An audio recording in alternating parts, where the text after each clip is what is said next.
Halo sahabat semuanya, Assalamualaikum warahmatullahi wabarakatuh. Saya selalu berharap kalian kabar baik dan dilancarkan segala urusan, amin. Tolong like dan subscribe bagi teman-temanku yang baru berkunjung di channel ini. Jika terasa pas dan perlu boleh di-share, dan jika ada hal yang perlu dikomentari juga sangat bagus ya. Itu saya selalu menunggu. Sesuai judul dan tema video ini adalah tentang momentum, dan yang saya maksud tentunya momentum yang seluruh rakyat Indonesia mendapatkannya dalam 5 tahun sekali, apalagi kalau bukan pemilu ya guys. Ya, inilah satu-satunya cara kita berkontribusi dan menentukan hak kita, ikut serta menentukan arah dan tujuan serta kebijakan yang akan dilalui dan dicapai negeri ini ke depan. Walaupun yang kita lakukan hanya memilih presiden dan wakil presiden, perwakilan daerah atau senat, dan partai serta wakil-wakil kita di parlemen di semua tingkatan ya, dari pusat, provinsi, kabupaten, dan kota. Tapi justru disinilah momentum itu menjadi sangat penting dan krusial, dan bernilai bernilai sangat bernilai ya. Dan pemilu ini pun sekaligus menjadi tolak ukur tentang tingkat intelektualitas, kesadaran berpartisipasi masyarakat, dan kedewasaan berpolitik seluruh rakyat. Dan hasilnya pun tentu menjadi cerminan di posisi mana sebetulnya rakyat ini sekarang berada. Semua komponen penilaian atau variabel-variabel kemajuannya sebenarnya akan gamblang tergambar di hasilnya nanti. Paham ya maksudnya guys ya? Apakah rakyat ini benar-benar sudah cerdas atau cerdas hanya sebagian? Apakah rakyat ini sudah punya kesadaran dan kedewasaan independen? Apakah tingkat intelektualitas rakyat ini berjalan seiring dengan masalah iman atau moralitasnya, dan seterusnya dan seterusnya dan seterusnya. Oke. Dan di sini pula saudaranya akan kita lihat juga mutu dan kualitas pemerintahan kita ya, partai-partai juga, dan seluruh lembaga terkait ya DPR-nya ya, terutama mungkin KPU dalam hal ini ya, dan Bawaslu, dan juga lembaga hukum nanti seperti MK dan seterusnya ya guys ya. Pokoknya rakyat akan menonton gamblang keberadaan negeri ini secara keseluruhan. Sayangnya jika merujuk kepada hasil pemilu 5 tahun kemarin guys, 5 tahun yang lalu maksudnya, yang pelakunya ya saat ini ya masih mendominasi pemilu kali ini juga. Juga analisa para ahli, juga peristiwa-peristiwa yang terjadi menjelang pemilu yang sangat berhubungan dengan pemilunya itu sendiri kali ini guys, justru menunjukkan kepada kita bahwa pemilu kali ini justru akan menjadi anti klimak. Dan nyatanya memang begitu guys. Bahkan banyak pihak yang menyebutnya sebagai pemilu yang terburuk sepanjang sejarah. Ya mungkin bagi kita yang awam ya, yang nggak begitu paham tentang ini ya, agaknya ini pernyataan yang kontroversi atau apalah gitu ya. Tapi setelah kita kita renungkan, kita amati, kita ini rasanya nggak mungkin lah ya, para ahli yang ngomong ini juga bukan kaleng-kaleng guys ya. Dikaitkan dengan, apalagi jika dikaitkan dengan biayanya yang sangat tinggi dan mahal dan sangat rentan terjadi segala bentuk penyelewengan guys ya. dan melanggar banyak aturan, baik aturan hukum, perundang-undangan, maupun aturan etika dan tata krama berpolitik dan bernegara tentunya, yang notabene mereka-mereka yang menggaungkan atau yang berteriak-teriak kepada rakyat. Tapi justru yang kita lihat justru mereka yang melanggar itu ya. Jadi ya sulit untuk kita menolak pernyataan-pernyataan para ahli, para guru besar, para para pemikir lah ya, para cendekiawan, dan juga mungkin yang selama ini jadi sering disebut sebagai oposan lah gitu guys. Memang ya harus kita jujur walaupun dalam hal ini saya dalam posisi yang tidak memihak ya guys ya. Harus kita jujur katakan bahwa memang inilah hasilnya, yang saya harap momentum ini menjadi momentum perbaikan untuk ke depan, atau hijrah lah ya, dari kondisi yang baik. Kalau kita baik selama ini, mungkin ke arah yang lebih baik lagi guys. Tapi sayang, 1000 kali sayang. Aduh guys, nih kok saya ngomongnya ya guys ya. Mohon maaf nih kalau ini menunjukkan keprihatinan yang mendalam guys. Oke, itu anggap saja saya baperan ya. Dan mari kita ke permasalahan yang aslinya secara objektif ya. Dan ini akumulasi sebetulnya dari obrolan kita rakyat jelata nih, yang masih terjaga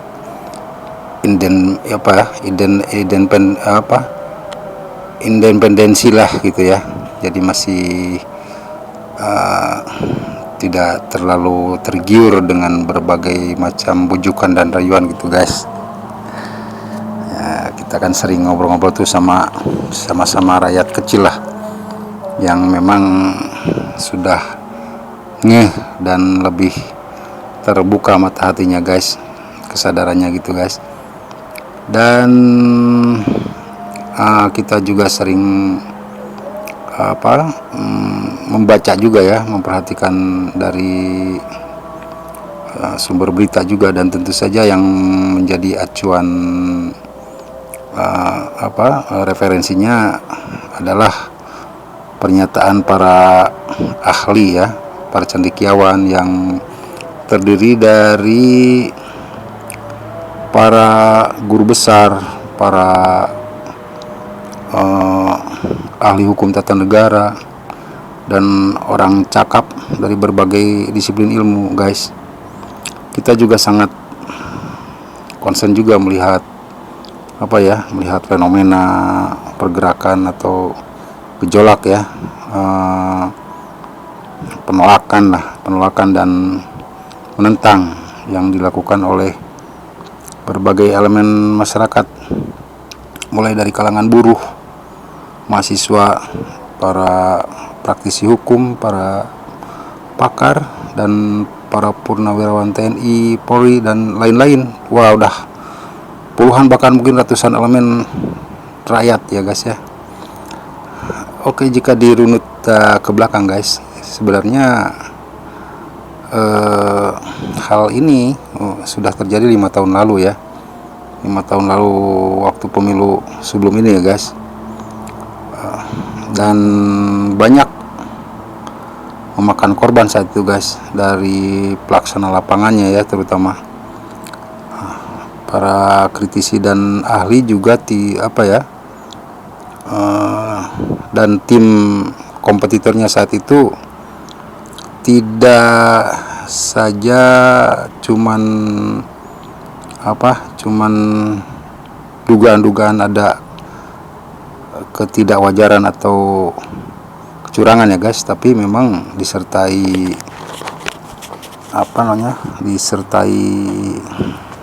diperkuatlah dengan data dan fakta serta saksi yang menyertanya dari tahap awal sampai akhir. Tapi ya tetap saja keputusan memenangkan yang dianggap pemenang saat itu ya guys ya. Dan yang paling menyakitkan dan menjengkelkan saat itu adalah sepertinya pihak penyelenggara, dalam hal ini KPU, tidak maksimal ya memberikan pernyataan permohonan maaf atau apa terhadap apa yang terjadi gitu guys. Ya dalam hal ini mungkin lebih ke inilah yang para pelaksana di lapangan tuh kan guys, yang banyak korban meninggal dunia, mungkin kelelahan atau apalah, atau mungkin ada dugaan ada seperti intimidasi atau apalah. Itu terlalu jauh ya kalau dugaan ke sana, tapi yang jelas korban itu sampai ratusan orang. KPU kayaknya pernyataannya ringan-ringan aja gitu guys, seperti tidak merasa berdosa gitu. Dan ini sangat, dari pandangan banyak kalangan tuh sepertinya kurang bermoral dan kurang punya integritas gitu guys ya. Dan ini rasa-rasanya akan terulang pada pemilu kali ini juga guys. Kalau kita lihat dari kualitas baik KPU atau Bawaslu sekalipun sama aja guys. Dan ini yang menarik untuk disimak ya, untuk diteliti, karena kalau saat itu yang dianggap melakukan kecurangan itu kan paslon, ya sebutlah yang jadi pemenang kemarin itu kan Jokowi Ma'ruf Amin ya gitu ya. Jadi tim pemenangan sama koalisi ya, partai-partai yang tergabung di situlah ya, jadi yang dianggap melakukan kecurangan itu memang terselubung dan TSM saatnya terstruktur, sistematis dan masif gitu guys, istilahnya mulai dikenal saat itu, dan rata gitu bersama tim mereka, bersama KPU dan Bawaslu gitu guys ya. Nah tapi kali ini kayaknya lebih mengerucut ya, karena perubahan peta politik, dan kali ini mengarah ke satu orang seperti penanggung jawabnya atau yang kingmakernya gitu ya, yang terhormat, yang kepala pemerintahan Pak Jokowi sendiri, yang kebetulan memang ada di pihak salah satu paslon lah gitu, dan secara terang-terangan juga memang mendukung gitu kira-kira guys. Jadi ya ini bukan menarik untuk disimak gitu, bahkan untuk kalangan yang sudah paham itu ya, udah mengerti. Kalau kita perhatikan dari pra kegiatan ke pra pelaksanaan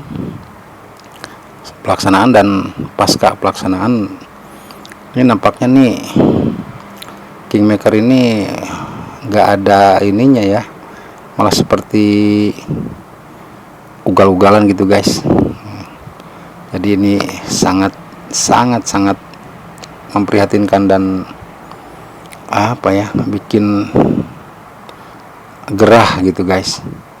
Cuman yang heran ya, yang disayangkan tuh kok banyak rakyat kita yang terhipnotis ya, yang masih memuja-muja dan mendukungnya gitu guys.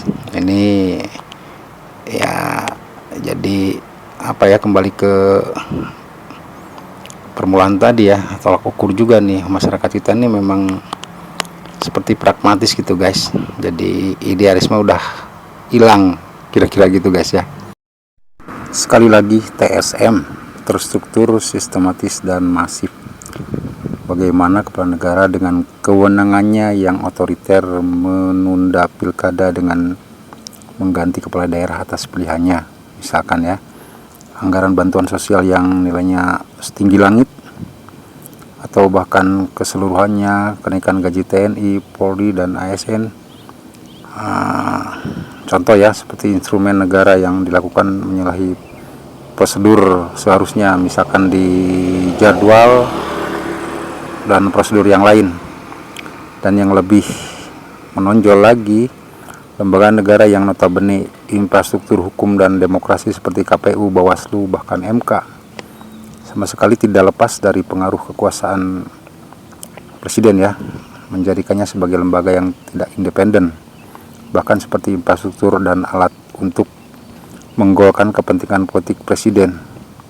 Rakyat bingung melihat presiden dalam kapasitas sebagai kepala negara, kepala pemerintahan, atau pelaku oligarki, atau pelaku politik dinasti, karena batasannya yang dibikin absurd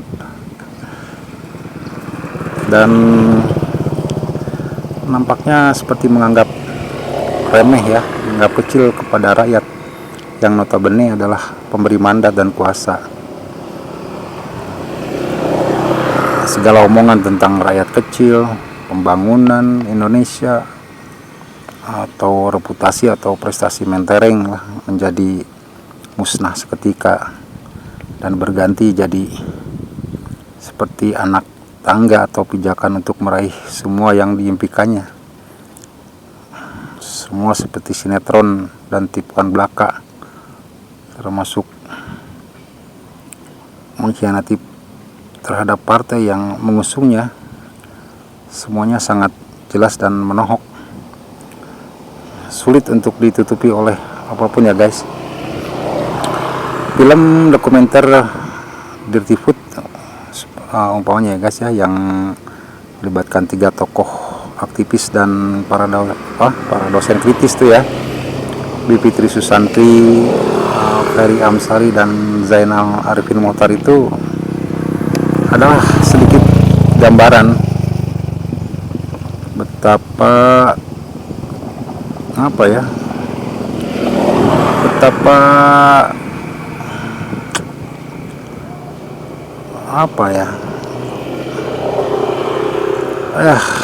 udah sulit mengatakannya. Seperti rangkaian strategi yang sudah memang matang gitu, walau alam ya guys ya. Jadi betapa sosok lugu, pro rakyat, dan tukang belusukan itu menjelma menjadi, saya nggak tega. Orang bilang katanya monster anti demokrasi yang sesungguhnya guys, atau mungkin itulah aslinya walau alam. Tapi mengapa rakyat masih mengeluh-ngeluhkannya ya, masih banyak yang menjadi simpatisannya. Bahkan di situ berkumpul partai-partai besar dengan sebenarnya beribu kader yang kader-kader yang sebenarnya jauh lebih berbobot dan punya kapabilitas yang lebih dari cukup. Mungkin jawabannya sederhana guys, ini adalah fenomena zaman, atau seperti peribahasa, di situ ada gua, di situ ada semut. Semut-semut yang selalu haus kekuasaan dan posisi ya, kira-kira begitu. Ada yang bilang mereka para petinggi negara yang bermasalah dengan mental dan ambisinya guys, atau mencari perlindungan dari masalah yang sedang dan akan menjeratnya, begitu kira-kira ya. Atau bahkan para penjilat lah, atau pencari aman gitu. Sementara rakyat kecil yang masih mau bisa dibodohin gitu, kira-kira adalah yang rentan ekonomi, pendidikan, dan kesadaran mentalnya guys belum matang ya, yang mudah digiring dan dibohongi walau alam guys. Sebenarnya kita rakyat kecil yang waras berharap semua dugaan ini salah, walaupun data dan faktanya nyata. Sebenarnya rakyat kecil yang waras juga berharap kembalikan kondisi rumit ini ke keadaan yang semestinya, yang stabil, tanpa harus ada ribut-ribut atau perpecahan ya guys ya. Rakyat kecil yang waras berharap pada saudara semua rakyat kecil yang lain untuk kembali waras. Dan sebab kewarasanlah yang membedakan manusia dengan binatang guys ya, kira-kira begitulah. Jadi bertobatlah, hidup ini hanya sementara. Sertakan agama dalam kehidupan agar tidak tersesat. Walau alam guys, mohon maaf, ini hanya celotehan orang-orang kecil guys ya di sini nih guys. Terima kasih guys ya. Assalamualaikum warahmatullahi wabarakatuh.